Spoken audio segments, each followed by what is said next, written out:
Yeah, back once again, Trey, with another Fish Out of Water request reaction. I appreciate y'all being here with me, but you know what we're here for, the music. Don, tell us how it really was when you was working with Daddy. Well, in 1950, I took a little nip along with Mr. Williams on our way to Mississippi.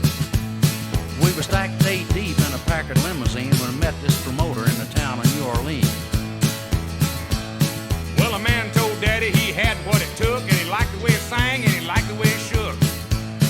He said pretty soon he'd make us all rich, and we started believing that fat son of a bitch. Now, Daddy told the man, if you want to make some dough, take a little money and book me on a show. And we played them dates and we filled the places well, but Hank, he done blowed the profit all to hell, cause he'd run through a 10 and he'd run through a 20 and he'd run through a 100 just as hard as he could go. Like a big dose of sauce to a little bitty feller, he spent $1,000 on a $100 show.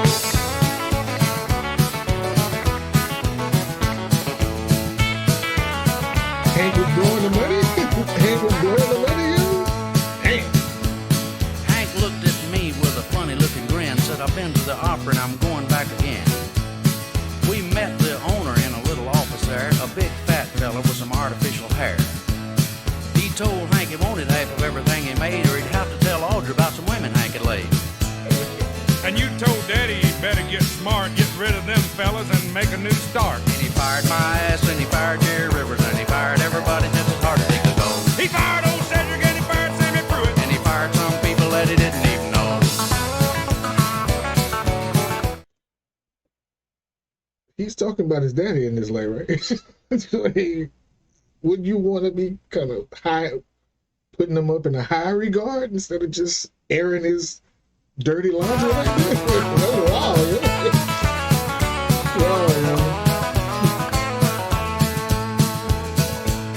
Well, every song you made, it went to #1. Y'all was working like hell and you was having fun. We was riding every day and playing every night, and every 20 minutes some of us had a fight. Now, Daddy, he was making money hand over fist, and y'all was getting screwed, but you wasn't getting kissed. Yeah, I told him to pass a little bit around, but he said he'd rather send it to his folks in Alabama. So he fired your ass, and he fired Jerry Rivers, and he fired everybody just as hard as he could go. Fired old Cedric, and he fired Sammy Pruitt, and he fired some people that he didn't even know.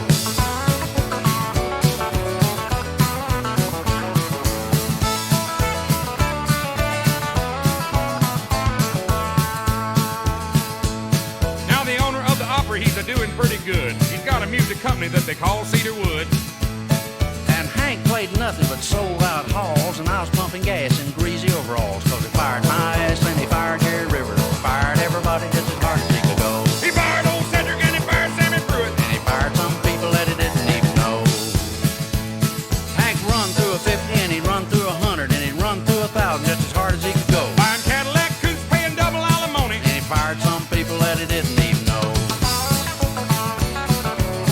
Don, you know you used to work for me one time. I sure remember that, but come to think of it, you fired my ass back in 1972. Oh. Well, that's a family tradition, you know. Don. That's me. But I kept Jerry Rivers. Right, right.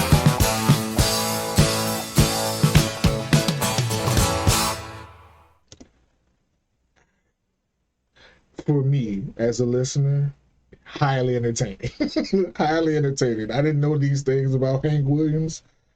Had no clue. Know now that Hank was a bad boy out there running around with scandalous women and spending all the tour money and firing people and getting blackmailed. Sheesh. But I can put myself in Hank's shoes. Like, but then again, he might be like, man, like, if it's real, you know, no need to lie about it. I get, you know what I mean? Sometimes if it's real, fuck it. Tell the story, son. Tell it how it really is.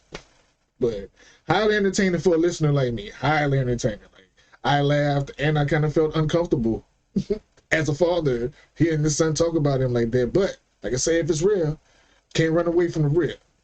Gotta keep it G. I respect Hank Williams Jr. for that.